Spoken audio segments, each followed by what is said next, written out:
Okay. Good afternoon. My name is Luis Miguel Silva. I'm from cluster TIS.pt, the National Competitiveness Cluster for Information, Communication and Electronic Technologies in Portugal.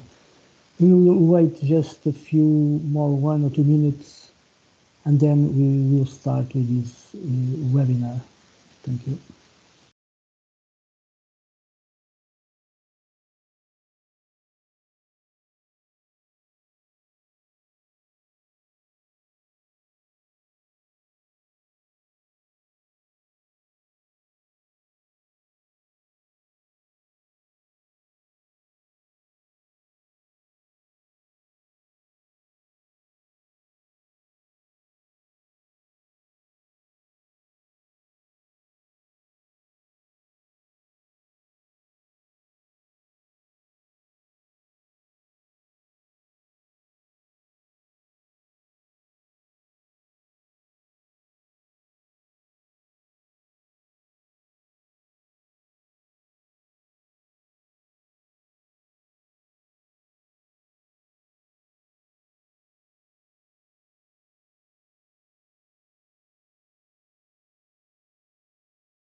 Okay, good afternoon again. So my name is Luis Miguel Silva from cluster TIS.pt. So we are part of Silicon Eurocluster project, and we are responsible for organizing this webinar on innovation exchange and funding opportunities, addressing in particular SMEs from microelectronics industrial ecosystem. Just a few administrative information. So the session will be recorded. For questions, will be a section, a Q&A section at the end. Anyway, you can pose your questions on the chat, and we will try to answer them at the Q&A section, or afterwards we will send the answer by email to you. The presentations will be sent later by email to all the participants. So for this webinar, we select the following topics. After a short presentation that will be done by Laura Tassigny from Cluster Minologic, project leader of Silicon Eurocluster project, we will jump into the core themes for this webinar. Ricardo Carvalho from our National Innovation Agency in Portugal will present first EU funding opportunities for green and digital transitions, and then he will also make a presentation on European Innovation Council opportunities for business scale-up. Then Laura Tassigny will present Cascade funding opportunities and the process for Cascade funding. At the end, we will have a Q&A section to answer questions that will be posed during the section. Anyway, we are in the ecosystem of cluster ecosystem. So before giving the floor to Laura, I will present this first introduction, a few words on the role of clusters innovation exchange process. So in its role as collaborative platforms, clusters provide a fertile ground for knowledge transfer and collaboration, enabling SMEs to access the collective expertise of cluster participants. This knowledge sharing accelerates the innovation cycle, helping SMEs stay at the forefront of technological advancements, adapt to changing market conditions, and develop competitive products and services. Clusters often facilitate access to government grants, investments, and funding opportunities. Clusters also serve as intermediaries, helping SMEs navigate complex regulatory procedures and connect with potential investors, facilitating their access to critical financial resources for innovation and growth. Also in its role as industrial policy instrument, clusters promote the fulfillment of European and the national and regional challenges and objectives in its industrial ecosystem. So if you represent an SME or a startup and you are not already part of a cluster, please consider to engage in the activities of the industrial cluster that operate in your region. I think it will be very beneficial for you. So let's give the floor to Laura Tasigni, Project Manager of Silicon Eurocluster project, for a brief introduction to the project. Please, Laura. Thank you very much, Luis Miguel. Good afternoon, everybody. Thank you for participating to this webinar. So as Luis Miguel said, I am the European project manager at Minalogic, and I coordinate the Silicon Eurocluster project. So this webinar is in the framework and is funded by Silicon Eurocluster project. And this project is from the EU SMP program. Next slide, please. So just a brief comment on the project. This project gathers 10 partners from 9 EU different countries. Minalogic from France, MESAP from Italy, Mobilites from Sweden, Silicon Saxony from Germany, Gaia from Spain, Pole SCS from France, Silicon Alps from Austria, High Tech NL from the Netherlands, TIS from Portugal, and ICT Cluster from Bulgaria. And the project main objective is to achieve greater European self-sufficiency with increased competitiveness and resilience in the electronics value chain. And we put a specific attention to SMEs. So in order to achieve and contribute to the big challenges of electronics in Europe, we already have put in place an open call for 12 demonstration projects, which are funded under the Cascade funding scheme, which I will present later in this webinar. So the call is closed. We will have an open call for 25 green vouchers that will be launched in February 2024. We also support SMEs in internationalization, training, and we also organize open innovation events. So that's all for the introduction of the Silicon Eurocluster project. So then I give you the floor, Luis Miguel. Okay, thanks, Laura, for your presentation. So now we will jump to the section on the EU funding opportunities for green and digital transitions that will be done by Ricardo Carvalho from our National Innovation Agency. Ricardo. Thank you. Let me just try to share my screen.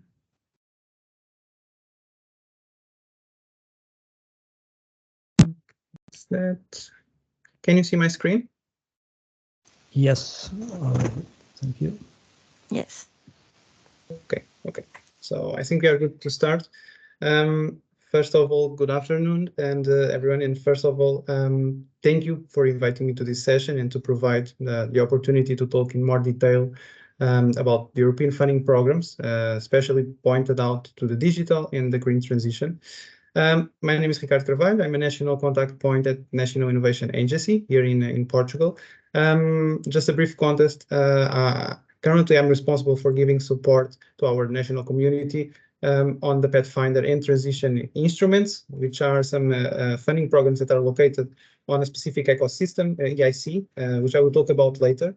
I'm also part of a team that provides support to our national community regarding Cluster 6 under the Pillar 2 of the Horizon Europe, which is related to biodiversity, bioeconomy, food, environment. So as you are understanding, I'm not totally involved into the digital and green topics. So since my colleague was not able to join the session, I will try to pass all the information that she gave me, okay? And anyway, feel free to ask any questions at the end of the session, and I will try to do my best clarifying this specific presentation. But on the other hand, you can also contact directly my colleague, and I will show you all the contacts that you need to obtain in order to send any further questions. So before starting, I would like to start with the main topics regarding to this session. I would say to make a quick overview about the European funding programs, not only the Horizon Europe, but all of other European funding programs. Specifically, the Horizon Europe is also called the 9th framework program. It lasts 6 years. It has started in 2021, and it will continue until 2027. This program succeeds the 8th framework program, which was called Horizon or H 2020, Horizon 2020, which ran between 2014 and 2020. And looking at the big picture here on the EU funding programs, you can see that Horizon Europe is not alone. There are many other funding programs dedicated to different areas and thematics. Whether within the European region or at national or regional level also. For example, we have not only the Horizon Europe, but also the Digital Europe, which is pretty much focused on developing some digital solutions, and some of them also related to the green approach in terms of that solutions. For this specific case, I will talk specifically on the Horizon Europe, because it's the funding program that where we perform our support to our national community. So Horizon Europe is a funding program, as I said, provided by the European Union. Its entirely is focused on the R&D and innovation components, and has a budget of approximately almost 100 million euros. And the main objective here is to maximize the competitiveness and the growth of companies and industry compared to the other countries around the world. So the main objectives, I would say that, first of all, this framework program not only facilitates the collaboration between the R&D centers, and we are talking about universities, technological centers, but also with the business and industrial sector. And in that case, we are specifically talking about large companies, small and medium enterprises, as well as startups. It also strengthens the impact of research and development with, let's say, an ambition of generating innovation to solve the main priority challenges that are identified in the Horizon Europe strategic plan. Okay, so there is a strategic plan document that began at the starting point of the Horizon Europe, and it's going to be updated every single year. In order to identify the critical priorities that need to be solved in terms of R&D and innovation technologies. And finally, it also guarantees let's say, a better social cohesion through free access and sharing of scientific knowledge with the community and key stakeholders. So we are talking about synergies in terms of knowledge and some communication dissemination actions of innovative developments. So, as you can see, Horizon Europe has its own structure, let's say, and the organization. It includes multiple funding instruments And if you view in a high perspective level, we can observe that it's divided into 4 different pillars. The pillar 1 dedicated to excellence silos, more dedicated to academic institutions. The pillar 2 dedicated to solving global challenges. And in that case, we can divide, let's say, these different thematics into different clusters, 6 different clusters. Regarding the thematic that we are talking here, I would say that the digital industry and space, which is the cluster 4, and cluster 5, climate, energy, and mobility, are the major, the most important clusters regarding this thematic of digital and green transition. And finally, almost finally, we have the pillar 3 dedicated to innovative Europe. Okay, we have different instruments or funding instruments. The first one is the European Innovation Council, which I will talk about later. We also have European Innovation Ecosystems, European Institute of Innovation of Technology. So among different pillars and the different opportunities, you can see that you can fit your digital and green topics on a large variety of different funding instruments. Also, we have, let's say, on a horizontal pillar, that's going beyond the 3 pillars, 1, 2, and 3, and it's regarding the widening participation and spreading excellence. Okay, so let's move. For now, let's focus on the green and the digital thematic, which is the main discussion today. So the first question is why the European region needs an active action applied to the green, digital, and, for example, and to the green, digital, and semiconductors or chips fields. Just for your reference, in 2020, we manufactured around 1 trillion microchips around the world, and only 10% of that were produced in Europe. And as you all know about the recent semiconductor or chips shortages, they forced some factory closures in a range of sectors, not only from cars, but also to healthcare devices, for example. And this made more evident that the extreme global dependency of the digital semiconductor value chains are on a very limited number of actors in a complex geopolitical context. Okay, so in order to overcome this situation, the European Commission implemented an ecosystem, let's say, called CHIPS Act, with a value of a total of 43 billion euros to overcome this chip shortage. And the state-of-art ecosystem includes not only a world-class research, but also the design and the production of new semiconductors, chips, and other components related to the digital environment.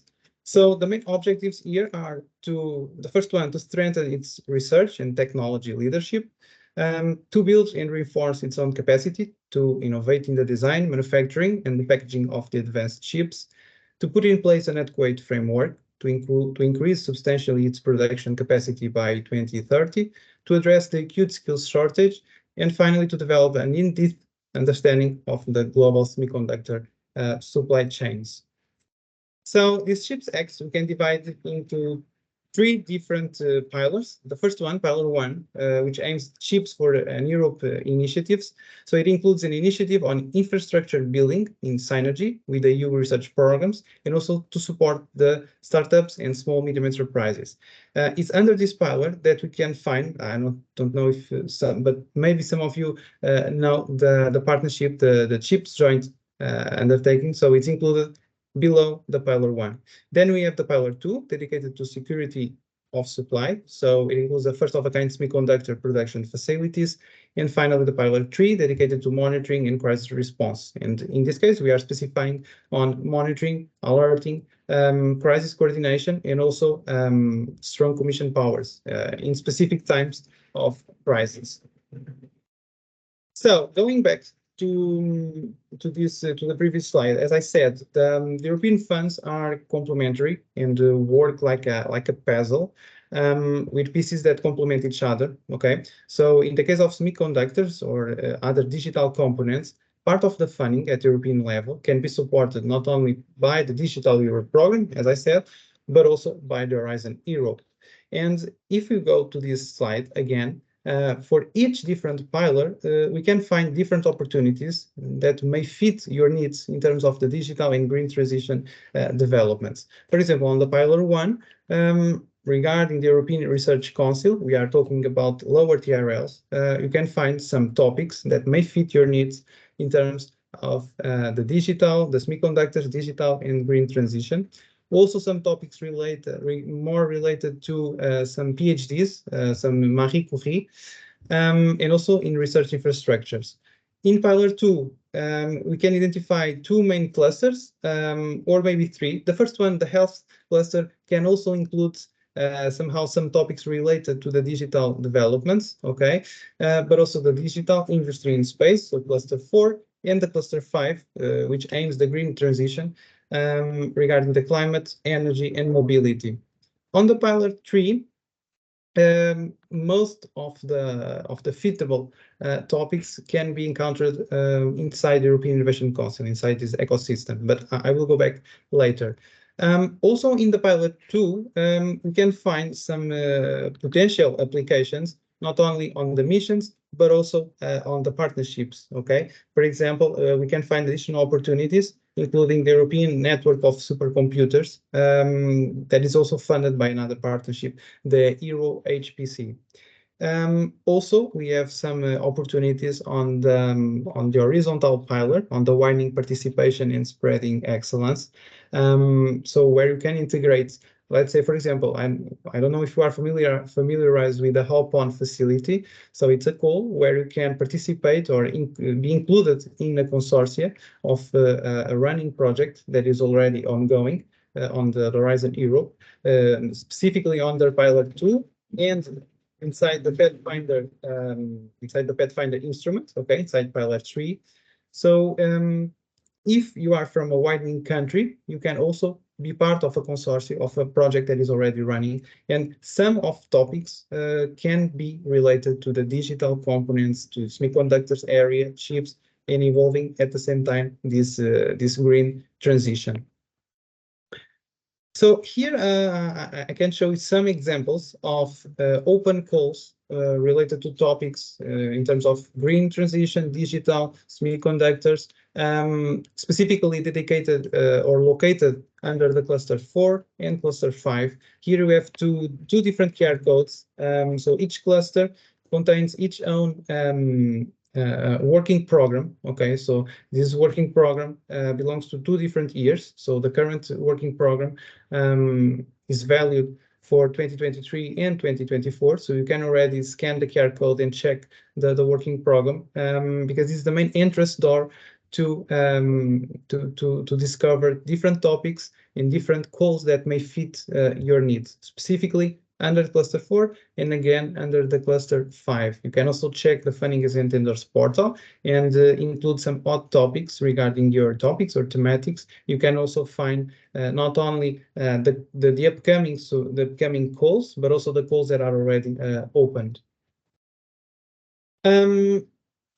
Regarding again, going back to the semiconductors, as you know, so we have the Key Digital Technology. Okay, it's a partnership, joint undertaking, and right now it was changed to a new partnership, which was called CHIPS Joint Undertaking Partnership. So in fact, it occurred an expansion in the renaming of this joint undertaking, the Key Digital Technology, and this also represented a significant step forward in the European Union's commitment to redefine the European semiconductor and digital components industry.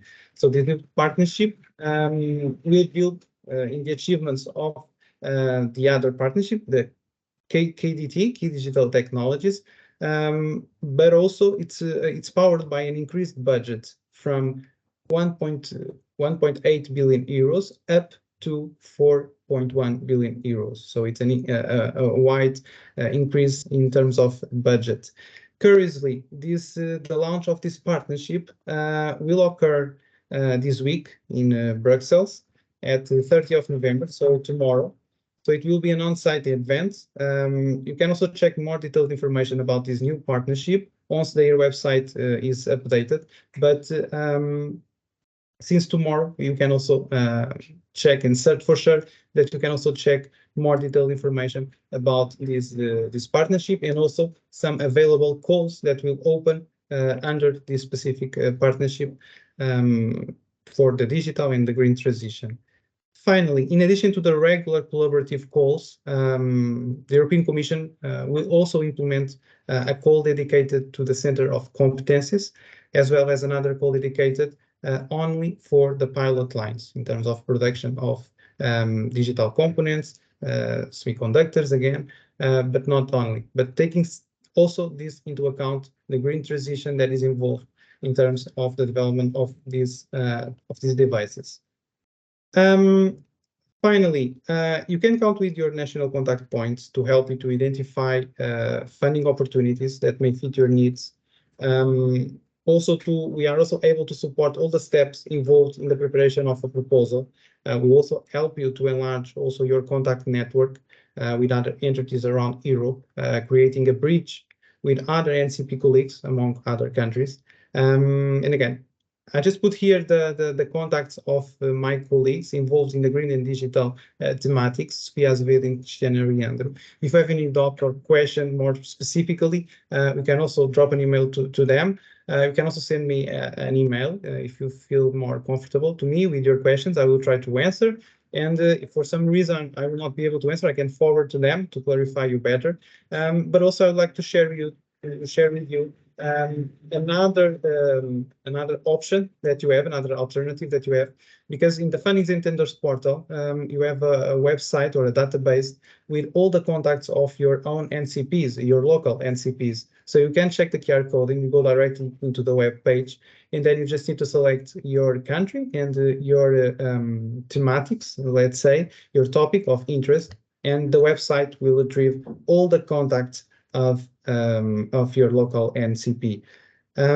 So that's my main presentation here regarding these semiconductors. And since we are planning to discuss any questions before the end of this session, I'm not sure, but I think I can move to the next presentation.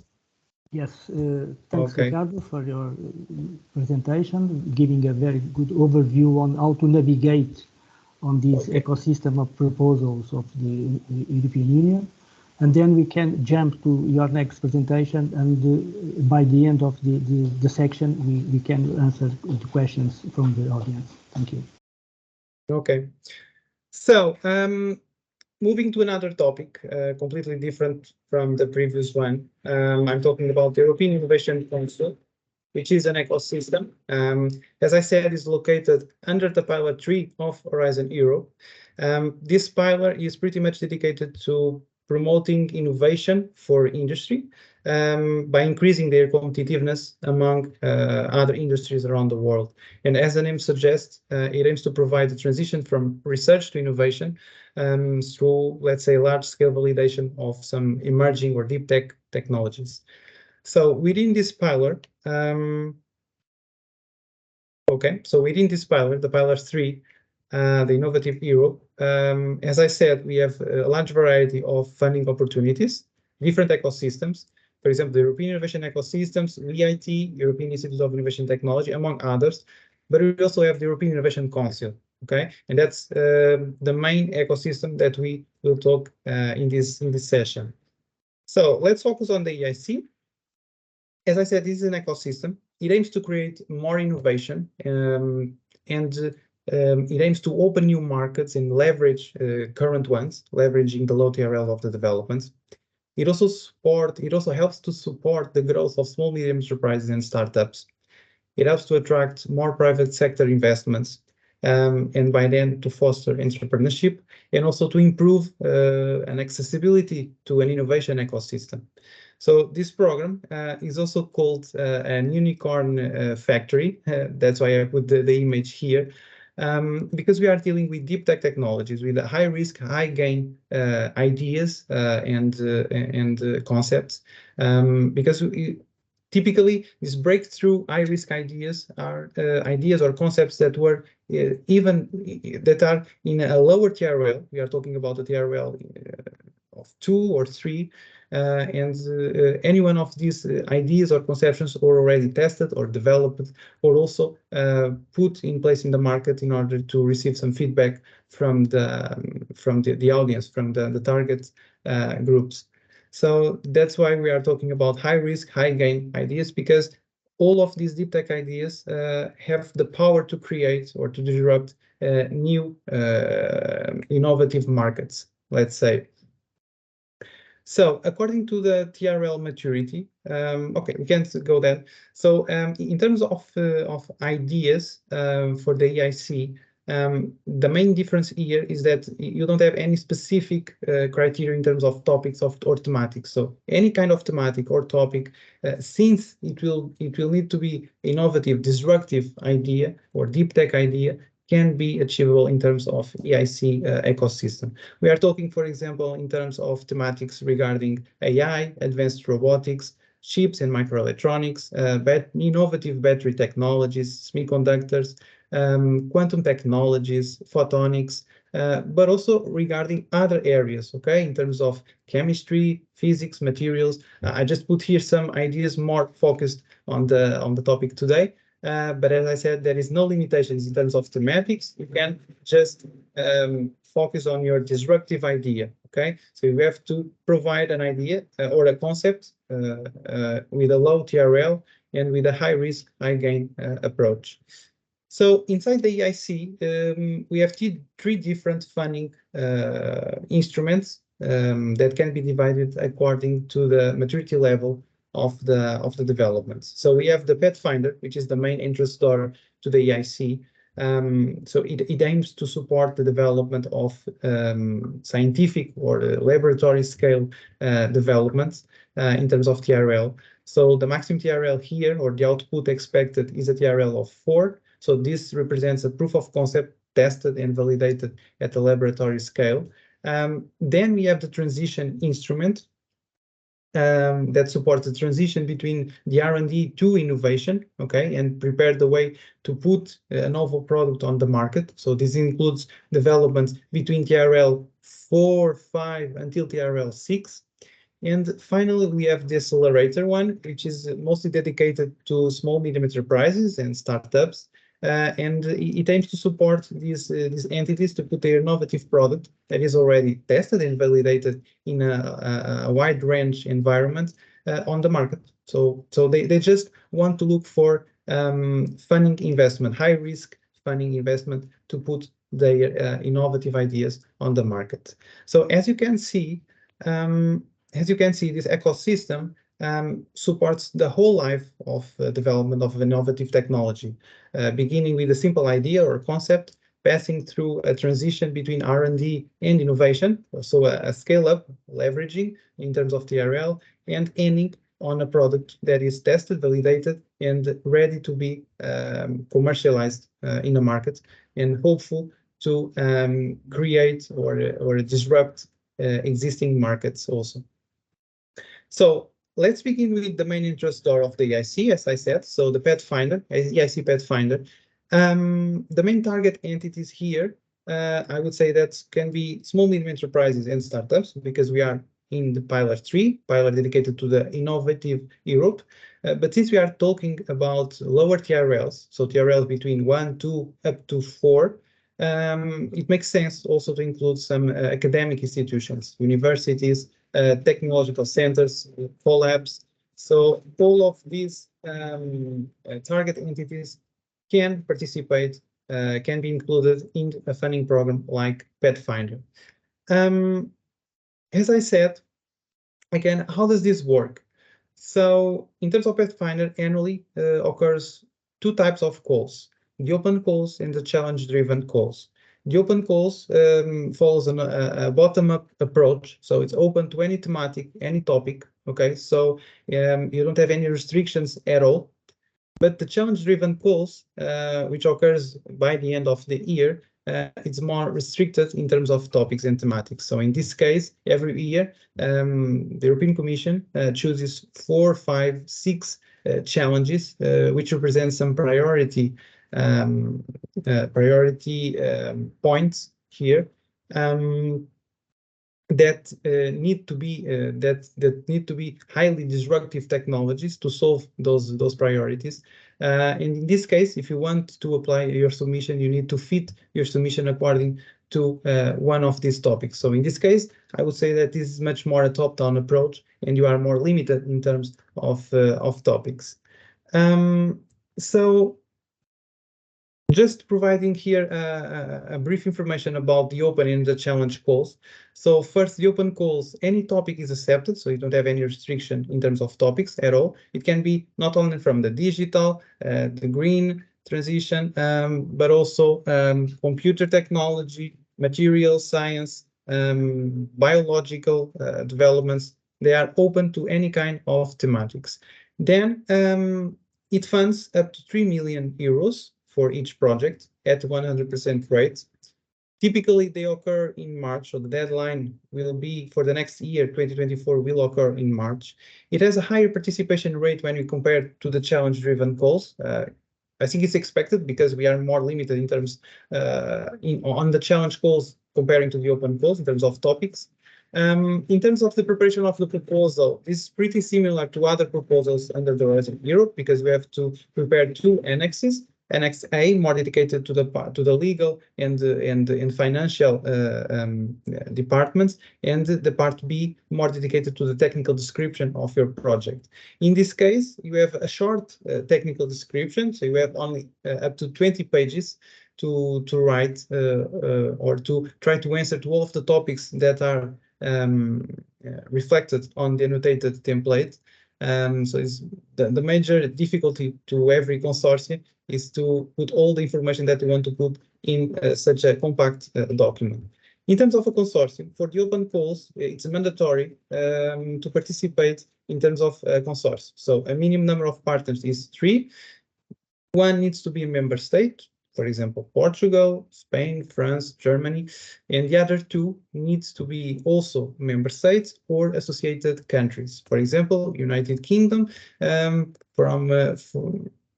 from the 1st of January of next year will be considered an associated country. Until now, it would be considered as an associated partner. Okay, so they could participate on Horizon Europe projects, but they would not allow to receive the funding directly from the European Commission. But for the next year, they are also considered as an associated country, so they are allowed to receive directly the funding from the European Commission as any other member states. In terms of limitation of consortia, so there is no consortium limit, okay? So you can bring all the entities that you want to your consortium, but of course you need to justify very well how or why, the main reason why you need that specific entities on your project. It needs to make sense, and you need to clearly identify the need to include that specific entity. Regarding the challenge-driven calls, so we have the predefined challenges. In terms of funding, the maximum budget is 4 million at 100% rate. Typically, the deadline will occur in October. So regarding next year, we expect that the deadline of the call will occur in the middle of October. It has a lower participation rate when you compare to the open calls. In terms of the preparation of the proposal, is pretty much the same. So you need to complete the Annex I and Annex B. Here we have an increase up to 10 pages when you compare to the open ones, because we have to justify additional questions that the Commission asks us on the annotated template. So it's really important to have a larger number of pages when you compare to the open calls.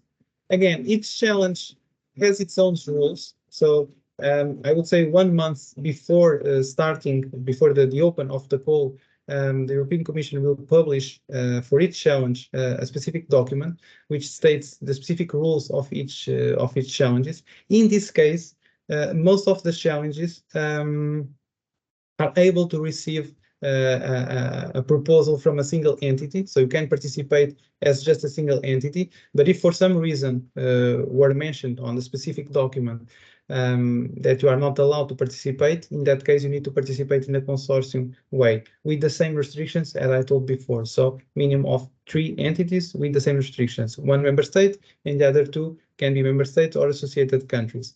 After that, or above that number, the minimum number of 3, you don't have any additional restrictions. Okay, so you can bring additional entities from the same country or other countries, but you need to guarantee this first requirement of the minimum of 3 entities.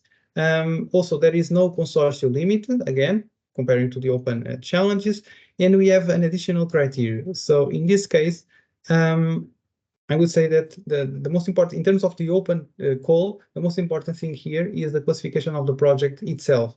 But in terms of the challenge-driven calls, not only matters the classification of the project itself, but also the portfolio criteria. So in this case, you need to prepare your proposal in order to be able to fit with other proposals that will also be chosen to be included on that challenge. Also, in this case, proposals that will be open to receive the funding from the European Commission. So let's say the jury selects a group of 4 or 5 proposals for that specific challenge, which is called the portfolio of that proposals.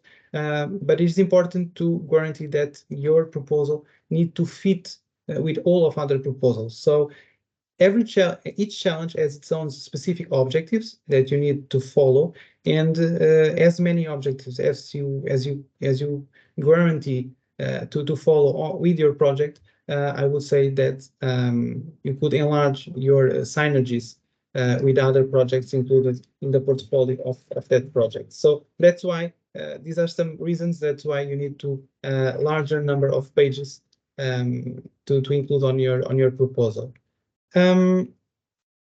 Again, moving to the EIC transition, what can I say here? So this aims to support the leverage of lower TRLs up to a TRL 5 or 6, let's say transforming scientific development into an innovation. So this again, the target entities remain the same for as the Pathfinder. So academia, small medium enterprises, startups as well. Here, only the projects that come later from the EIC Pathfinder or the Horizon 2020 FET Open or FET Proactive, or also from the European Research Council proof of concepts, that's the ones that these are the projects that are able to participate on this specific funding instrument, the transition. Okay, any other types of projects can participate on this. So this is just an important restriction that you need to take into consideration. Also, it allows the participation of single entities or a maximum consortium up to 5 partners. In terms of calls, for the next year is expected to have only one call, the open call. Typically, the deadline will occur in September or October. It's not already defined. So again, the approach is the same as I told before, is a bottom-up approach. You don't have any restriction in terms of submission of your topics or thematics. You don't need to fit specifically your topics. Again, the funding, the maximum funding provided for each project, so for each consortium, it's a total of 2.5 million euros at 100% rate.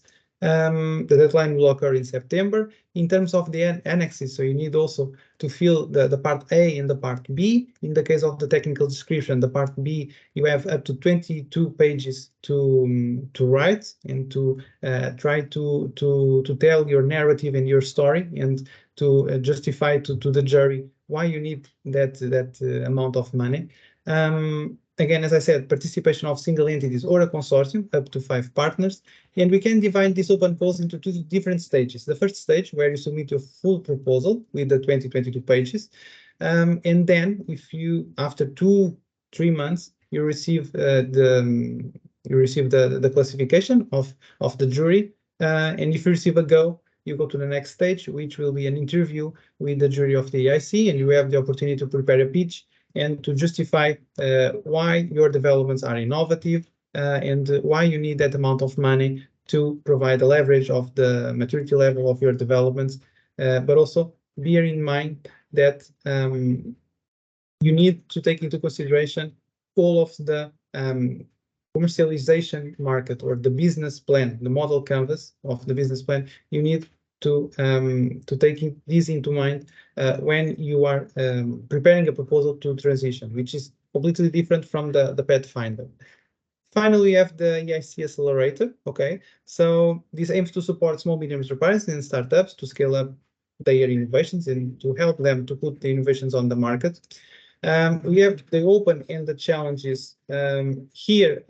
In terms of target entities, I would say that they are only targets to startups and small medium enterprises. So in this case, it does not include the academy or technological centers because the technology is already developed. It just needs the funding to perform some final developments or some final adjustments, and also the other part of the funding will be as an additional support to provide the interest on the market. So as I said, there are two types of calls specifically for the accelerator: the open calls and the challenge-driven calls. You will have 2.5 million in a grant component for technology developments, and you can also choose up to 15 million euros in terms of investment component for scaling up in other activities. In terms of deadlines, we can divide these into 3 different steps. The first one, short applications. So you submit 10 pages document. It's open every day of the year. Okay, so you don't have any deadline. And after that, if you receive the first go, you are able to go to the full application, to the second step. And for that, we have 2 different cutoffs or deadlines. The first one will occur in March, and the second one will occur in October. And finally, if you receive the second go, you go to the third and the last phase, which will be an interview directly with the jury of the EIC, pretty much similar, as I said, regarding the transition instruments. Just to close my presentation, I want to show you 2 additional opportunities inside the EIC, and that can occur in parallel with the Pathfinder Transition Accelerator. We have the EIC community and the business acceleration services, which provides you access to an ecosystem of innovation and to sessions of mentoring in training with mentors, with expertise mentors, also access to global partners and to an innovation of an ecosystem and peers. And finally, the EIC Booster Grants, specifically for the EIC Pathfinder or Transition. So during your project, you can also submit your proposal to this call, and you are able to receive up to 3 tranches of 3 million euros to support additional activities that go beyond the TRL4. So we are talking about activities regarding the intellectual property rights management, the beginning of the design of the business model canvas, for example. These are some activities that can be achievable with this specific amount of money provided by the EIC Booster Grants. Finally, I just put here my contacts. If you have any questions or doubts, you can also drop your question here or send me an email. I'm responsible for the Pathfinder Transition. My colleague Sofia Bravo is responsible for the EIC Accelerator. We also have a colleague, Alexandre Marx, which is more related to the legal and financing issues. Again, you can also contact your own contact points, your local contact points, because it's our role is to help the community to find and to fit your needs according to different funding opportunities. So again, you can check the QR code. You can go directly to the website and search for your specific contacts regarding your local contact points. Thank you, and I think you can. Ricardo. Thank you, Ricardo, for your presentation. So I think we will move to the next presentation from Laura Tazzini to present Cascade funding opportunities and process, and then we have a small slot for answer your questions of the audience. Thank you.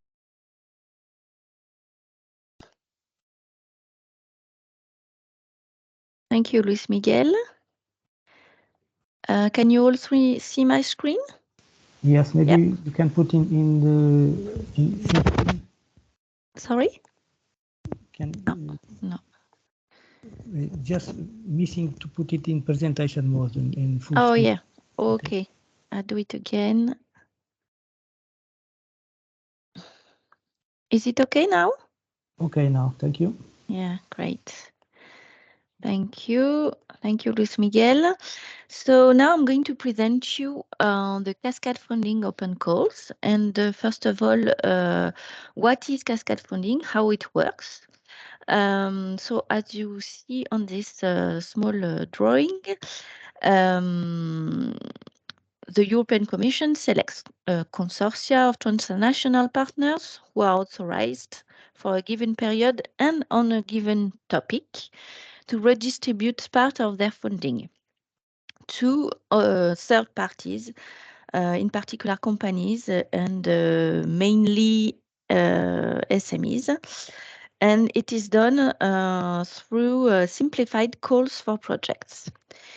This third-party funding method is used in a lot of European programs, such as Horizon Europe, the COSME program, the SMP program, and others. The European Commission objective is to make easier to reach beneficiaries who are less used to European funds, such as SMEs, by using intermediaries which are closer to the grant. The applications are tailored to beneficiaries which are less familiar with European calls for projects. So who manages these calls for Cascade funding projects? You have two types of two or three types of manager of Cascade funding calls. You have major European research centers like the CEA in France, Fraunhofer in Germany, LATAT in Spain, and others, and so on. That could be clusters. It's the case of Silicon Eurocluster program, for example. And that could be also large companies. Then who is this funding aimed at? So as I've already said, the Cascade funding open calls are mainly aimed at SMEs and startups. And depending on the call, some large group universities or researchers may also be eligible. So in what form you can have the funding? It could be a grant up to 200,000 euros, but depending on the open call, some are blocked up to 60,000 euros. So it really depends. You can have a fund through a voucher, which will allow you to have access to test equipment or technical support, or give you access to consultancy services for different services such as internationalization, green transition, and so on. So what is the main advantage of these open calls? As you may have understood,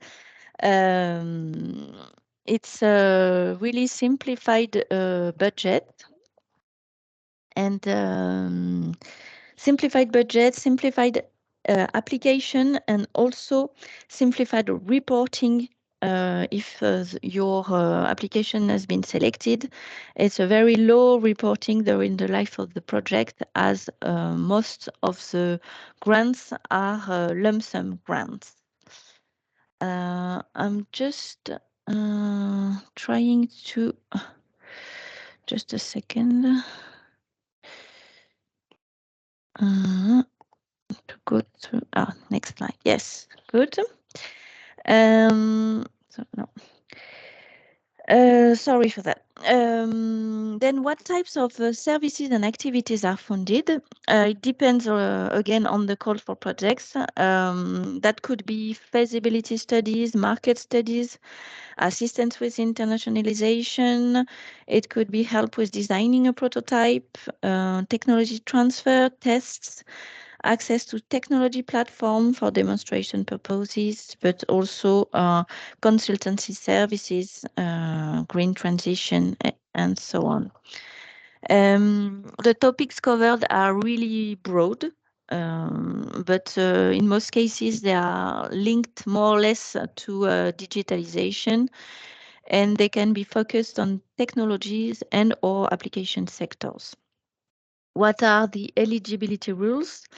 Again, they depend on the project, on the call, but I would say the main rules that apply is that applicants must apply alone or as part of a small consortium, in general 2 or 3 partners maximum. And the organization that implement the call for projects can assist you in finding a partner. The applications must be short and written in English.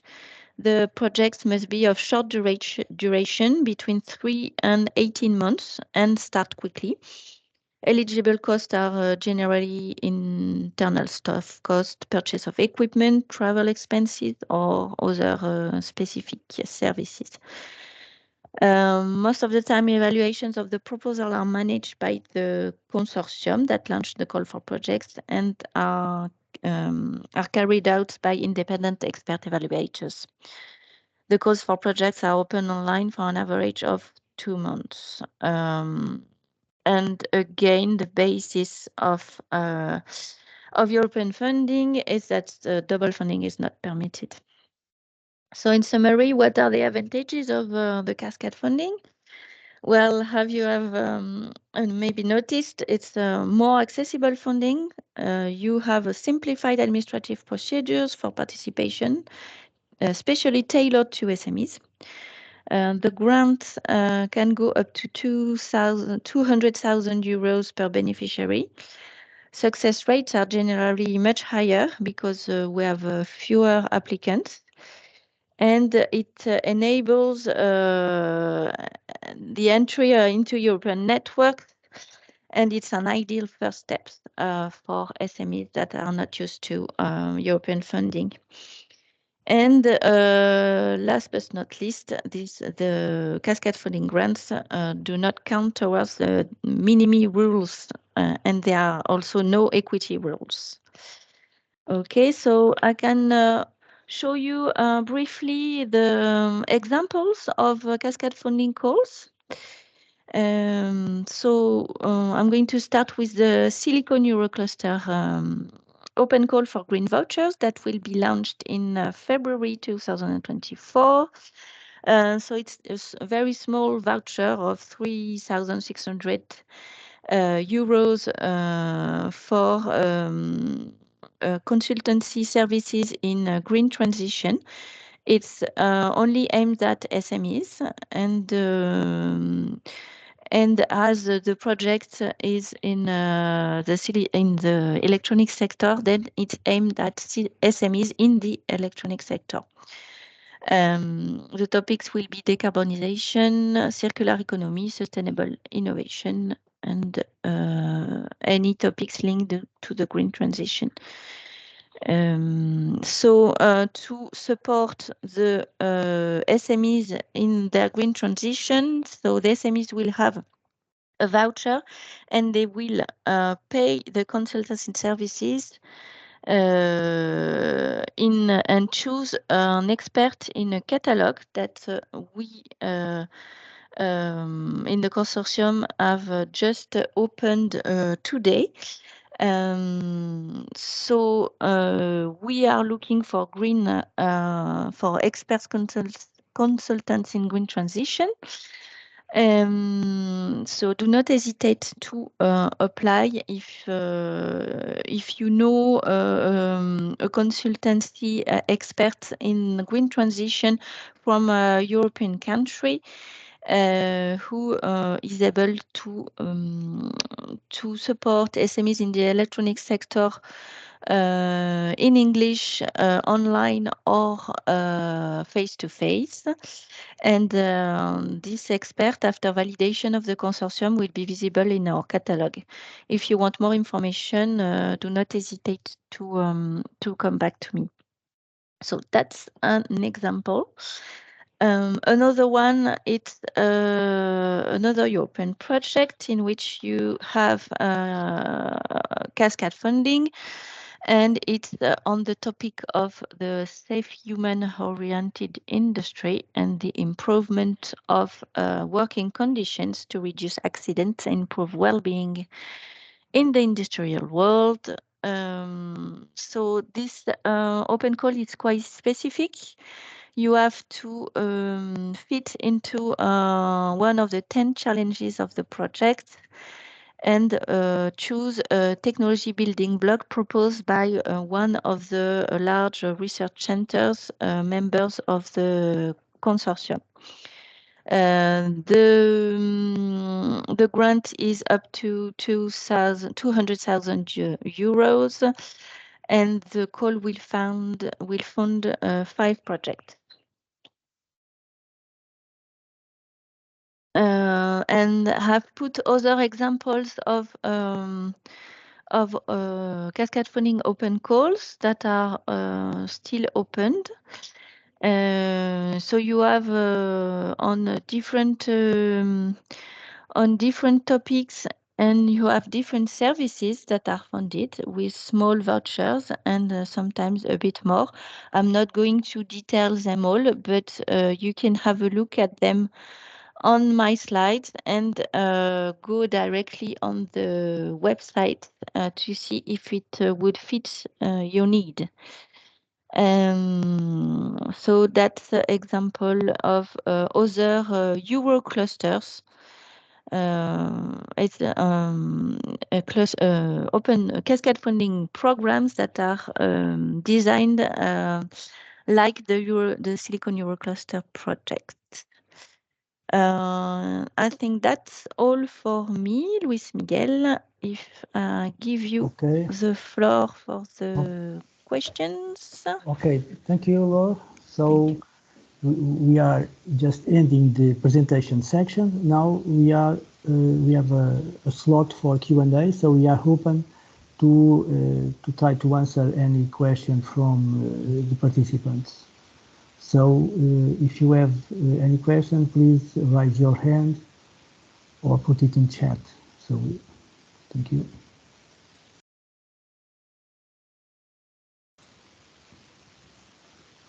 So I will start with one question, waiting for your for other intentions to Ricardo. Just a question, Ricardo. In terms of the European Innovation Council, as far as I understand, the program for next year is not yet launched, but is it different from what you have presented? When it will be launched? Thank you. Yes, thank you, Luis. In fact, that's one of the main reasons that I have not published all the detailed information, because we have also already, as an NCPs, we have also already previous access to some versions of the work program, some drafting versions. Just for taking into instance, the working program is being built from, I would say, it began to be built June of this year, so it also contains a large variety of iterations and versions. And again, as far as I know, the work program for the EIC, it's an annual work program, will be published in the second week of December. Okay, so in that date, I hope that the final dates will be disclosed. Of course, we already know some specific dates that are included on the document, but I'm not allowed to share or disclose that information. But again, if we are talking to the Portuguese entities, you can also contact me or my colleagues in order to provide you more detailed information. Also, we have somehow a database where we include some documents, so we can share more detailed information, again with some restrictions, but for the foreign entities from other countries, I would say that the best options is to contact your local contact points, because they will be able to provide you more detailed information on this topic. I think Christus is also asking if it's possible to know the EIC accelerated deadlines. As far as I know, in terms of the EIC, the 2 cutoffs that will occur in February, and the first one will be in February. I'm not able to tell you the exact day, not only because this some classified information, but also it's not typical, it's not official until the document will be published.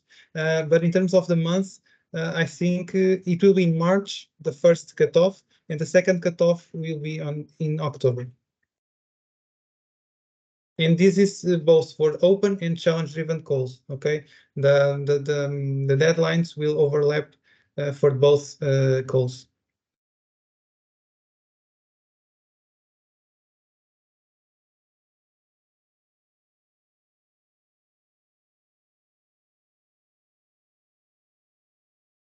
I'm just waiting for additional questions. Okay, and any additional question? If not, we will close the session. So if there is no more questions anyway, as it was referred, so you can always contact our speakers, and we could answer later on. So, and also the presentations will be distributed to all the participants. So if no more questions are available, so I will close the section. So thank you for all the participations of all of you, and in special for our speakers. I think it was an interesting session, and I hope that you could take this value with you and work on this information on behalf of your enterprises and of your ecosystem. Thank you for all, and thank you, Luis see you Miguel. again. Thank you, Ricardo. Thank you, Luis. Thank you so much for this opportunity. Thank you. Thank you very much. Bye. Bye bye. Bye bye.